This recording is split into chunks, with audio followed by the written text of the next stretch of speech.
रात गहरी थी। दिल्ली की सुनसान गलियां, लेकिन एक नाम था जो लोगों को नींद में भी डराता था। वो नाम था नीरज पवानिया। साल 1988। दिल्ली के बवाना गांव में एक साधारण से घर में पिता सरकारी नौकरी करते थे, डीटीसी में ड्राइवर थे, और माँ घर का घरेलू काम करते थे। नीरज का जन्म बवाना गांव में हुआ। नीरज बचपन से शरारती था, लेकिन बहुत सपने देखने वाला बच्चा था। कभी क्रिकेट खेलता तो कभी चोर पुलिस खेलते खेलते पुलिस वाला बन जाता, तो कभी चोर। लेकिन किस्मत ने उसके लिए कुछ और सोचा था। अब धीरे धीरे नीरज बड़ा हो रहा था। जवानी की दहलीज पर कदम रखते ही हालात बदलने लगे। घर में पैसों की तंगी आने लगी। संगत गलत दोस्तों की पड़ गई। गांव में कुछ गलत दोस्तों के संपर्क में नीरज आने लगा, और यहीं से शुरू हुई नीरज के पहले अपराध की शुरुआत। पहले अपराध में नीरज ने कार चोरी और फिरौती करी। उसने एक कार चोरी करी और उसमें फिरौती भी मांगी बाद में उसी के एवज में। लोग कहते हैं कि ये लड़का या तो बड़ा खिलाड़ी बनेगा, नहीं तो बड़ा अपराधी बनेगा।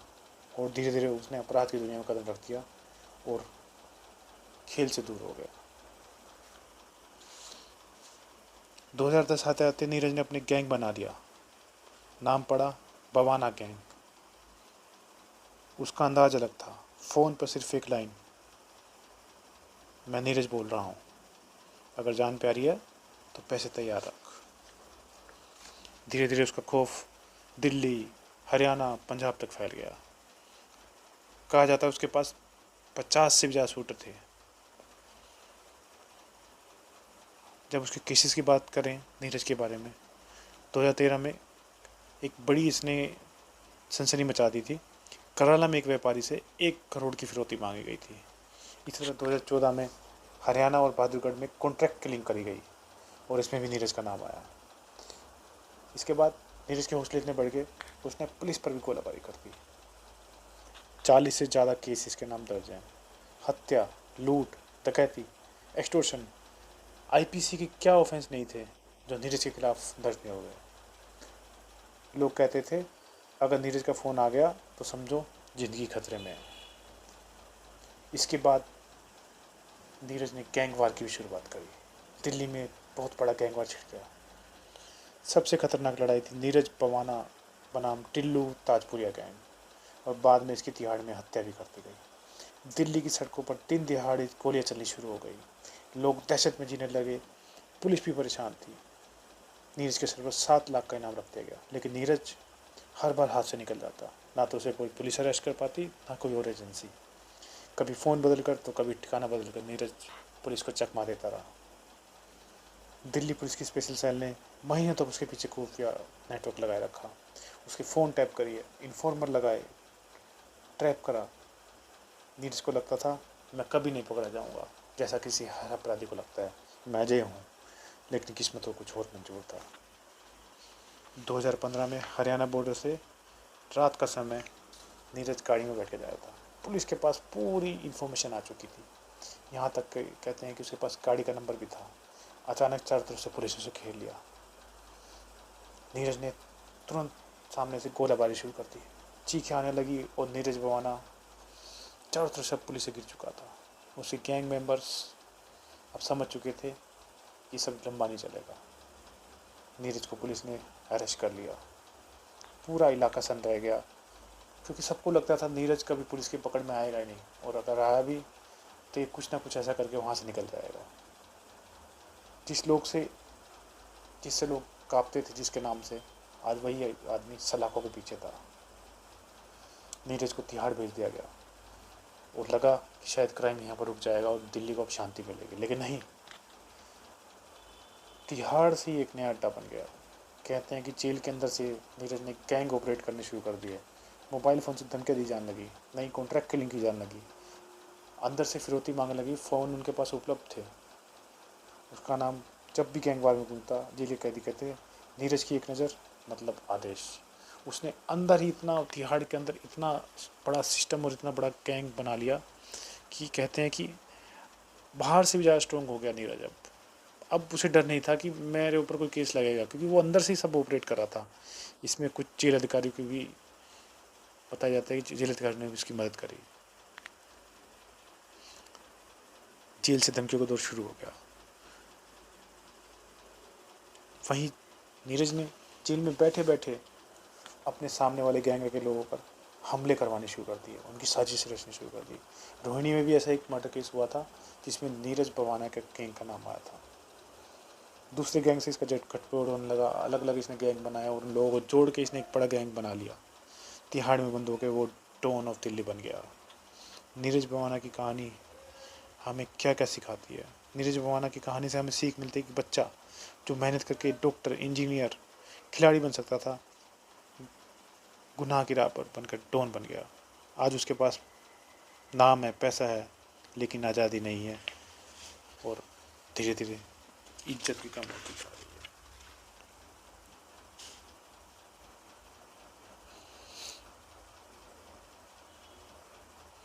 दोस्तों, आपने नीरज भवाना की जो जो कहानी सुनी होंगी, शुरुआत में लगता है बड़ा पैसा था, ताकत थी, गाड़ियाँ मिलती हैं, बड़ा रंगीन लगता है, लेकिन अंत जेल में ही होता है। अगर वही अपना समय मेहनत में, खेल में, बिजनेस में लगाता तो आज शायद गाँव का नाम अलग रोशन करता।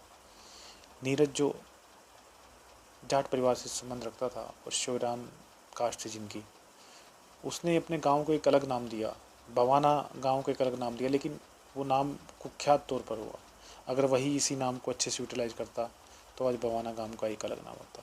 हालांकि उसका गांव में अलग रुतबा है, आज भी देश के एक यंगस्टर जो एक अलग वे में चलते हैं उसको फॉलो करते हैं, लेकिन आज नीरज एक गलत गाइडेंस के लिए जाना जा रहा है। अब इस सब स्टोरी से हमें सबक क्या मिलता है? एक तो हमें गलत संगत से बचना है, हमेशा अपने दोस्तों को चूज़ करना है। कि नीरज भवाना की स्टोरी से हमें क्या पता चलता है कि एक तो हमें गलत संगत से बचना है, गलत दोस्तों से हमेशा दूर रहें, शॉर्टकट से बचें। कोई भी चीज़ शॉर्टकट से नहीं मिलती। रोल मॉडल सही चुने। ऐसा नहीं कि मैंने अपने क्रिमिनल किसी को दोस्त बना लिया और कह दे कि यही मेरा है। टैलेंट को सही दिशा में लेके जाएं अपने काम। नीरज को बहुत नॉलेज थी, वो बचपन से ही पुलिस बनना चाहता था, लेकिन टैलेंट उसका गलत जगह जगह और एक कुख्यात अपराधी बन गया। परिवार और समाज का हमेशा ध्यान रखें और याद रखें कि आपके साथ पीछे आपका परिवार आपका इंतज़ार कर रहा है।